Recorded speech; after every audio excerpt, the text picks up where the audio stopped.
আসসালামু আলাইকুম। আজ এই বৃষ্টি মুখর দিনে তোমাদের আমি ওয়েবসাইটের প্রকারভেদ নিয়ে পড়াবো। তো চলো শুরু করি। বিগত ক্লাসে আমরা ওয়েবসাইটের কাঠামো নিয়ে পড়েছিলাম, আজ পড়বো ওয়েবসাইটের প্রকারভেদ নিয়ে। তো চলো। ওয়েবসাইট দুই প্রকার। ওয়েবসাইট হচ্ছে দুই প্রকার। প্রথম হচ্ছে স্ট্যাটিক স্ট্যাটিক এবং দ্বিতীয় যে প্রকারভেদ সেটা হচ্ছে ডাইনামিক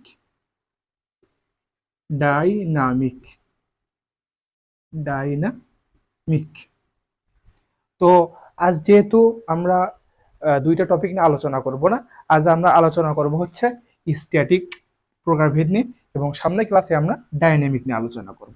তো চলো আমরা বিস্তারিত আলোচনা করি। প্রথমে আগে আমরা এই স্ট্যাটিক যে প্রকারভেদ আছে এটার সংজ্ঞা পড়ব, তারপর আমরা এর বিস্তারিত আলোচনা করব। প্রথমে আমরা এর বইয়ের যে সংজ্ঞাটা আছে এটা লিখি। বইয়ের যে সংজ্ঞা সেটা হচ্ছে স্ট্যাটিক বলতে যে সকল যে সকল ওয়েবসাইট যে সকল ওয়েবসাইট ওয়েবসাইট এর ডেটার মান এর ডেটার মান ডেটার মান এবং এবং web technology web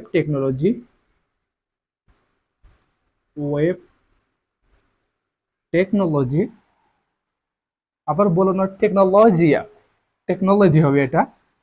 web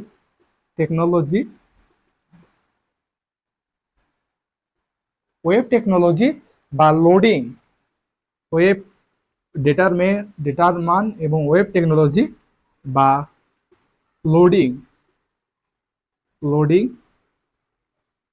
loading এর চালু করার সময় পরিবর্তন করা যায় না। লোডিং চালু করার সময় পরিবর্তন করা যায় না। চালু করার সময় চেঞ্জ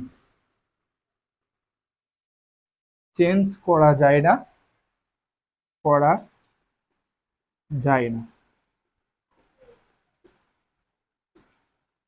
তাকে আমরা বলতে পারি স্ট্যাটিক প্রকার ওয়েবসাইট। এবং এটা হচ্ছে বইয়ের বইয়ের সংজ্ঞা বলা যায়। যে সকল ওয়েবসাইট ডেটার মান এবং ওয়েব টেকনোলজি বা লোডিং চালু করার সময় চেঞ্জ করা যায় না বা পরিবর্তন করা যায় না, তাকে আমরা বলতে পারি স্ট্যাটিক ওয়েবসাইট। তো এটা একটু বুঝতে তোমাদের মনে হয় একটু কষ্ট হচ্ছে। তো চলো আমরা সহজভাবে বুঝাই। এই স্ট্যাটিক ওয়েবসাইট বলতে কাকে বোঝায়? সহজভাবে বলা যায় যে সকল ওয়েবসাইট তথ্য যে সকল ওয়েবসাইটের ডেটা বা তথ্য সময়ের সাথে পরিবর্তন করা যায় না, তাকে আমরা বলতে পারি স্ট্যাটিক ওয়েবসাইট। তো কি বললাম, আবার লিখি এটা সহজভাবে। দ্বিতীয়টা সহজভাবে সহজভাবে কি বললাম, যে সকল ওয়েবসাইটের তথ্য সময়ের সাথে পরিবর্তন করা যায় না, তাকে আমরা, বা এটাও বলা যায় আবার, যে সকল ওয়েবসাইট সময়ের সাথে সামান্য পরিমাণ পরিবর্তন করা যায় বা খুবই কিঞ্চিত পরিমাণ পরিবর্তন করা যায় বা কোনো কোনো সময় পরিবর্তন করা যায় না, তাকে আমরা বলতে পারি স্ট্যাটিক ওয়েবসাইট। তো সহজভাবে বলি, যে সকল ওয়েবসাইট যে সকল ওয়েবসাইট ওয়েবসাইটের ওয়েবসাইটের তথ্য ওয়েবসাইটের তথ্য সময়ের সাপেক্ষে সময়ের সাপেক্ষে সময়ের সাপেক্ষে সাপেক্ষে স্বল্প পরিবর্তন বা পরিবর্তন করা যায় না, স্বল্প পরিবর্তন স্বল্প চেঞ্জ চেঞ্জ বা পরিবর্তন করা যায় না, পরিবর্তন করা যায় না। তোমরা আমার সাথে তুলে নিও, তাহলে তোমাদের লেখাটাও প্র্যাকটিস হবে। তাহলে লেখাটা প্র্যাকটিস হইলে তোমাদের মনের মধ্যে সেটা গেঁথে থাকবে, সেজন্য তোমরা লিখে নেবে পরিবর্তন করা যায় না। তাকে আমরা বলতে পারি স্ট্যাটিক ওয়েবসাইট। তো আমরা আবার বলি, মনে রাখার জন্য সহজ হবে, যে সকল ওয়েবসাইটের ডেটা বা তথ্য সময়ের সাথে পরিবর্তন করা যায় না তাকে আমরা বলতে পারি, সময়ের সাথে পরিবর্তন করা যায় না বা সামান্য বা স্বল্প পরিসরে পরিবর্তন করা যায় তাকে আমরা বলতে পারি স্ট্যাটিক ওয়েবসাইট। তো এই দুইটা তোমরা, এটা হচ্ছে বইয়ের সংখ্যা আর এটা হচ্ছে সহজভাবে সংখ্যা। তোমাদের বোঝানোর স্বার্থে এটা লিখেছি এবং এটা হচ্ছে বইয়ের সংখ্যা। এটা লিখলে তোমরা ফুল মার্ক পাবে, এটা লিখলেও ফুল মার্ক পাবে, বাট তোমাদের বোঝানোর ক্ষেত্রে আমি এটা সহজভাবে লিখলাম। তো চলো স্ট্যাটিক ওয়েবসাইটের কিছু বৈশিষ্ট্য দেখি, যেগুলো দেখলে আমরা চিনতে পারবো যে হ্যাঁ এই ওয়েবসাইটটা একটা স্ট্যাটিক ওয়েবসাইট। তো চলো আমরা এরপর বৈশিষ্ট্যগুলো লিখি। স্ট্যাটিক ওয়েবসাইটের বৈশিষ্ট্য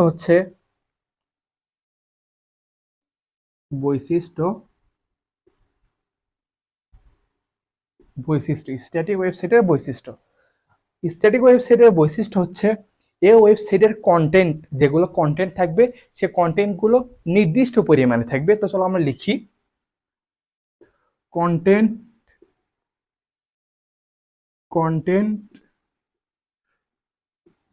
মার্কারটা চেঞ্জ করে নিই আমরা। তো ওয়েবসাইটের কন্টেন্ট নির্দিষ্ট থাকবে, কন্টেন্ট নির্দিষ্ট বিশকে গেলে আমরা ছোট করে লিখলাম, তাহলে তোমাদের লিখতে ইজি হবে। এই ওয়েবসাইটে কন্টেন্ট নির্দিষ্ট থাকবে এবং এই ওয়েবসাইটে সাধারণত কোনো ডাটাবেজ সংযোগ থাকবে না।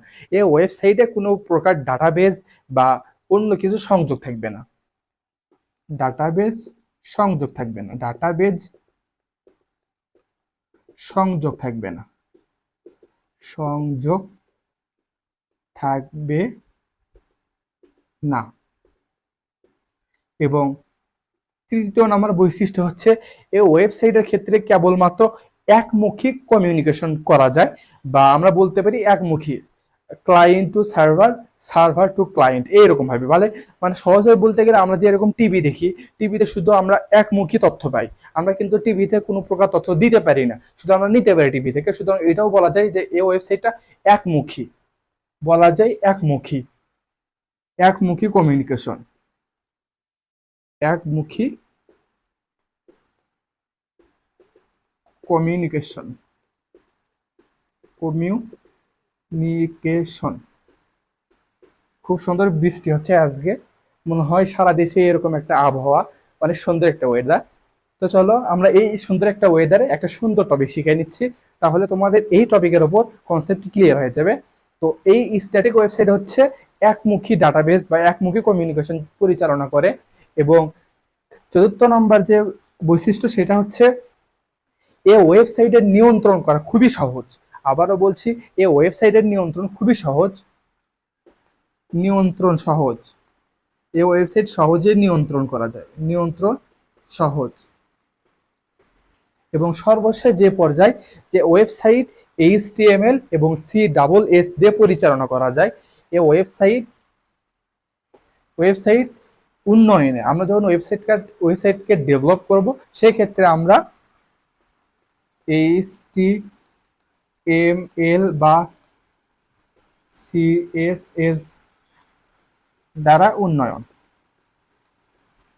করব বা ডেভেলপ করব আমরা উন্নয়ন। আবার আমাদের এক্স প্রাইম মিনিস্টারের কথা বলো না, যেদিকেই তাকায় সেদিকে শুধু উন্নয়ন উন্নয়ন, এই উন্নয়নের ধারণা কি তারাই এই বাংলাদেশের সূচনা করেছিল। তো সেরকম ভাবে আমরা বলতে পারি যে এই স্ট্যাটিক ওয়েবসাইটটা আমরা HTML এবং CSS দ্বারা আমরা পরিচালনা করতে পারি এবং এটা দ্বারাই আমরা এটাকে ডেভেলপ করতে পারি বা উন্নয়ন করতে পারি। তো এই ছিল হচ্ছে স্ট্যাটিক ওয়েবসাইটের বৈশিষ্ট্য। এরপরে আমরা শিখবো হচ্ছে এই স্ট্যাটিক ওয়েবসাইটের কিছু সুবিধা এবং অসুবিধা, তাহলে আমাদের এই কনসেপ্টটা ক্লিয়ার হয়ে যাবে। তো চলো আমরা এরপরে সুবিধা এবং অসুবিধা শিখবো। এই ওয়েবসাইটে কিছু সুবিধা, এই পাশে আমরা লিখি সুবিধা, সুবিধা, আর এই পাশে আচ্ছা আমরা অসুবিধাটা পরে লিখি, তারপরে আমরা লিখবো। প্রথম আমরা এই ওয়েবসাইটের যে সুবিধাগুলো পাই সেটা হচ্ছে এই ওয়েবসাইট আমরা সহজে নিয়ন্ত্রণ করতে পারি। তোমরা যে বৈশিষ্ট্য শিখে গেলাম ওখানেও কিন্তু বলেছি সহজে নিয়ন্ত্রণ, সহজে নিয়ন্ত্রণ, নিয়ন্ত্রণ। এবং 2 নাম্বার যেটা আমরা বলতে পারি এই ওয়েবসাইটে অতি দ্রুত এবং দক্ষতার সাথে আমরা এই ওয়েবসাইটে অতি দ্রুত এবং দক্ষতার সাথে যে কোনো প্রকার কন্টেন্ট সরবরাহ করতে পারি। দ্রুত ও সহজে কন্টেন্ট সরবরাহ, কন্টেন্ট সাপ্লাই এবং তৃতীয় নাম্বার যে সুবিধা সেটা হচ্ছে আমরা এই ওয়েবসাইটে ব্রাউজার দ্রুত লোড হয়। আমরা যখন কোনো কিছু এই স্ট্যাটিক ওয়েবসাইট সার্চ দেব তখন আমাদের যে কোনো ওয়েব ব্রাউজারে খুব দ্রুততার সাথে আমাদের এই ওয়েবসাইটটা লোড হবে।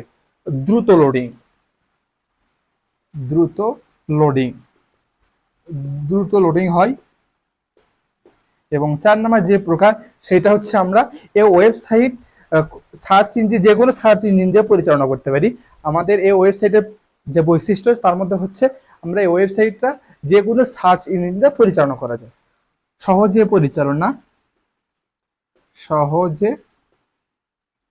সার্চ পরিচালনা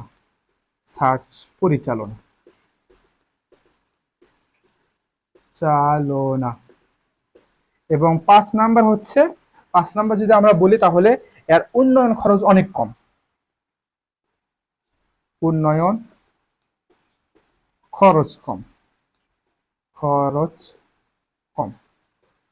তো দেখো আমরা এই স্ট্যাটিক ওয়েবসাইটে কিছু সুবিধা লিখলাম এবং এরপরে লিখবো আমরা অসুবিধাগুলো।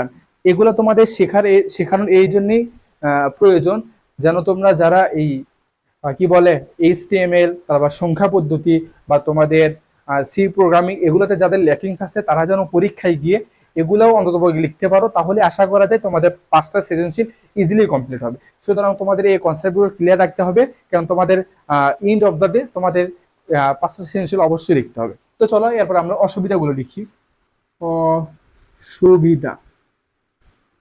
অসুবিধাগুলো কি কি চলো আমরা আলোচনা করি। প্রথমত, এই স্ট্যাটিক ওয়েবসাইটের যে কন্টেন্ট গুলা ওগুলো তৈরি করতে অনেক সময়ের প্রয়োজন। কন্টেন্ট তৈরি সময় সাপেক্ষ কন্টেন্ট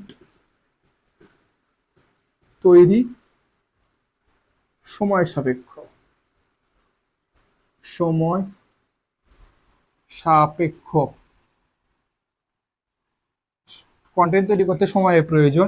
এবং দ্বিতীয় নাম্বার যেটা সেটা হচ্ছে এই ওয়েবসাইটের কন্টেন্ট সংখ্যা বৃদ্ধি পেলে এটা পরিচালনা করতে অনেক বেগ পেতে হয়। আমরা সহজে বলতে পারি আকার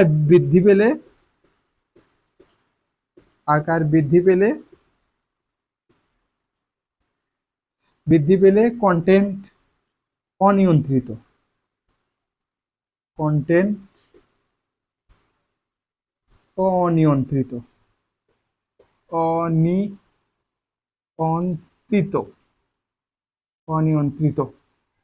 এবং তৃতীয় নাম্বার যে সেটা হচ্ছে মানসম্মত ওয়েব পেজ ডিজাইনে অত্যন্ত কষ্টসাধ্য এবং সময় সাপেক্ষ।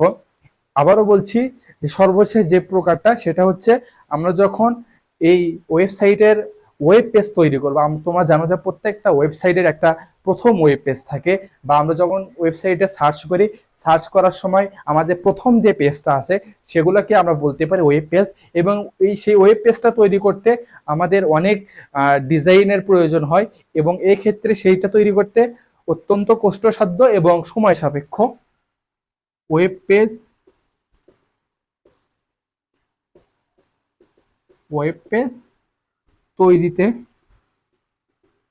তৈরি কষ্টসাধ্য, সময় সাপেক্ষ।